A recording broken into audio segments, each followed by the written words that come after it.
Cheevo, guys!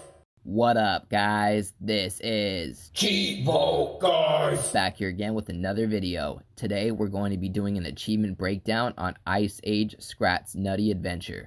This game actually surprised me quite a bit. I actually enjoyed it for being a kid or family game. Overall, it's a really easy gamer score. You are going to have to play through the game twice to get all of the achievements. The first playthrough is going to take you about 4 to 5 hours, and the second playthrough is going to take you about 3 hours, as long as you're looking at a collectible guide. The reason we need 2 playthroughs is because we won't be able to access all of the collectibles at first. We need to unlock moves like double jump and telekinesis to be able to access some collectibles. So I recommend just enjoying your first playthrough.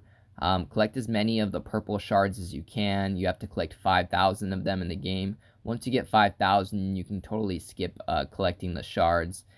On the second playthrough, you could totally skip attacking the enemies too. There is no point in this game where it requires you to kill all the enemies to advance. So you could really just jump over all of the enemies and skip them, and it makes running through the levels really quick in the second playthrough. So first playthrough, just focus on your shards, bust your open crates, and you will get most of the achievements in your first playthrough. The second playthrough, you're going to be looking at a collectible guide, and it's going to take about 3 hours. However, you'll be able to rush through the levels. You don't have to kill any enemies. You don't have to collect anything except for the main collectibles. So real quick, I want to dive into how the game works. So here is the main base where you're going to have all of your collectibles. You'll be able to go down into the tree trunk and check out what you've collected. There are 4 sections in this room. One is dedicated to each chapter of the game. There's really 4 chapters or 4 worlds in the game. Each time you beat a new chapter, you get one of those crystal acorns. In the game, they call them crystal nuts. I prefer to call them crystal acorns. You will also see all the statue slots down here, as well as the tablets. You finish the tablets by collecting all of the tablet pieces. The collectibles in this game are the tablet pieces and the statues. Each level has 1 statue and I believe 4 tablet pieces. If you take the little elevator up out of the tree trunk, you're going to end up in your hub world. You can access all of the different levels from the hub world, or you can just go to this little base right here and you can teleport to any level that you want. So this is the map of all of the levels. Here you can see we are in the hub world, the Forgotten Temple. The Forgotten Temple actually has 16 tablet pieces and 4 statues. Besides that, like I mentioned, each level has 4 tablet pieces and 1 statue. To get all the achievements, we are going to need to find all of the tablet pieces and all of the statues. I planned on uploading a collectible guide, however, I just found out that my footage was corrupted. So stay tuned on that. I might still be doing it. I might have to re-record some footage. Other than that, let's just go ahead and dive into the achievements. So I was the 5th person to complete this game. The estimated time of completion would be about 8 hours or so. You get about 810 points in the first playthrough, and then the other 190 points comes in the second playthrough. So let's go ahead and take a look at the achievements, starting with the achievement that I unlocked first. So the first achievement you're going to unlock is for collecting your first shard. You run into these little crystals, they're purple. These are the shards you're going to get your achievement after collecting the first one. You're also going to run into these crates along the way. You can smash them by attacking them. They're going to have shards inside of them. You get an achievement once you smash 10 of them. You also get an achievement for collecting your first statue. This is one of the collectible types. Like I mentioned before, there is 1 statue in each level. You're going to get an achievement at the end once you collect all of the statues. But first, you get an achievement or trophy for finding your first one. Next, we get an achievement for getting rescued by the Scratazons. I think that's how you say it. This achievement is simply for dying. Once you die, they'll save you, bring you back to life, and you'll get that easy achievement or trophy. Beam me up, Scratty. That's a good achievement title right there. I like that. Some of these are pretty creative. A long time ago, this is for collecting your first tablet piece. So these are the collectibles that you're going to need special powers to access sometimes. You might not be able to access some of the collectibles until your second playthrough. Next, we have an achievement for unlocking an additional heart. Your life meter or heart meter will start to get upgraded or increased as you pick up shards. So just make sure you just keep picking up as many of those purple crystals as you can, and then your heart meter or life meter will start to upgrade. The next one is Can You Dig It? This is for finding a dig pile and digging in it. Typically, these will have collectibles or power cores inside of the holes. Next, we have an achievement for kicking a flying insect. Simple as it sounds. Hit a flying enemy with a rock. Simple as it sounds. Defeat Carl and Frank. So this is the first boss battle. This is going to be in the Ice Cliffs world, the first world that you play. The boss battles aren't necessarily at the end of each world. Typically, they are in the third level of each world. The next achievement is for carrying a power core a total of 100 meters. So you're going to find these little power cores. You're going to need to set them in place to open doors. You'll definitely get this naturally throughout the game. Next, we have an achievement for sliding on ice. You will also get this achievement or trophy naturally. You get this at the end of the first world, right before you complete the ice cliffs. Completing the ice cliffs. This is for completing the first world or chapter. This is going to be the levels on the upper left-hand side. The way the game plays is clockwise on the map. Scrattle Royale, another good achievement name. This is for killing all enemies in a section without dying.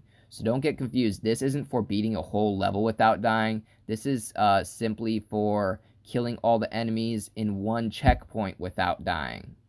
Going to be uploading a video on a simple location to get this achievement. Snacks. Get eaten by a piranha. So you don't actually need to get eaten by a piranha. You just need to run into one and have it damage you. And then the achievement or trophy should unlock. Dodge this. Complete a level without dying. I think you'll get this naturally. I ended up getting it naturally. I didn't end up having to go back and go for it. As long as you aren't horrible at the game, you should get it pretty easy. I used to hate the water. This is for defeating Cretaceous and Maelstrom. This is the pair of bosses that you face at the end of the Ice Fields chapter or world. And then as usual, you get an achievement for beating that world. This time it was the Ice Fields world that is on the upper right hand side, the second world that you end up playing. Next achievement is for sneaking past a sleeping wolf. In the third world, you will be introduced to the wolf enemy. He's going to be sleeping, and you'll be able to sneak past him by pressing the sneak button. So you just need to make sure that you sneak past one wolf, and you'll get the achievement nice and easy. Next achievement or trophy is called Heart to Heart. This is for unlocking all of the additional hearts. Basically, this is for maxing out your life meter. You're going to end up doing this before you collect your 5,000 shards, so you're going to get it on the way. Just as long as you're going for the 5,000 shards, you're going to end up unlocking this. I actually believe you need 5,000 shards to get the final upgrade on your hearts. I believe that they unlock at the same time. Next achievement is Knowing is Half the Battle. Complete the orrery puzzle. Not too sure why they decided to make an achievement for this. I didn't think the puzzle was that complicated, but you'll run into the puzzle at the end of the third world. You will need to beat the puzzle to proceed through the level.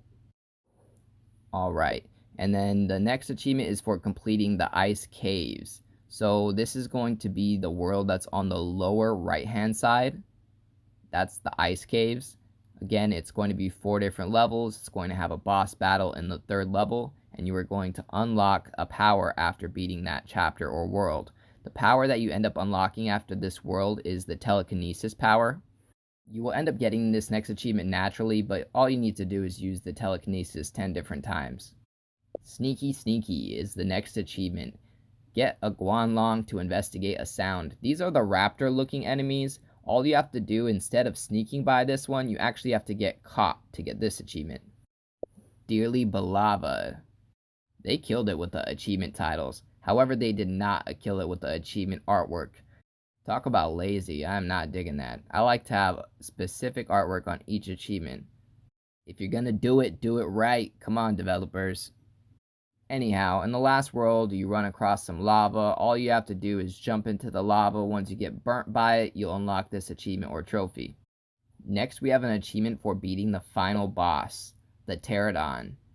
Overall, I felt all the boss battles were pretty easy. I think I'm going to upload a compilation of all the boss battles just in case you guys are having any trouble.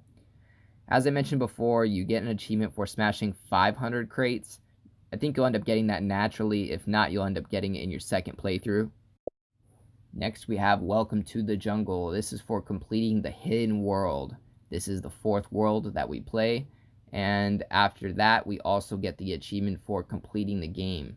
2 achievements will pop at the same time. Those 2 add up to 120 gamer score. Nice and easy. They reward us with a big achievement at the end. I had to go back and swoop up 1 achievement for throwing and hitting 3 enemies within 10 seconds. This is super easy. I'm going to be uploading a guide on an easy section to get this achievement nice and fast. So the next 5 achievements, 190 gamer score, was unlocked on the second playthrough. The achievements are for completing each of the tablets. There are 4 of them. You complete the tablets by collecting all of the tablet pieces. You are also going to get an achievement for finding all of the statues. That achievement is for a nice 70 gamer score.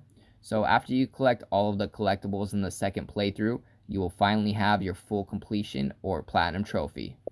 As I mentioned before, I planned on uploading a collectible guide for the game, so keep an eye out on that. Hopefully I can re-record the footage that was corrupted. I do plan on it, so stay tuned. As always, I appreciate you tuning in. If this video helped you out, please leave a comment and don't forget to like and subscribe.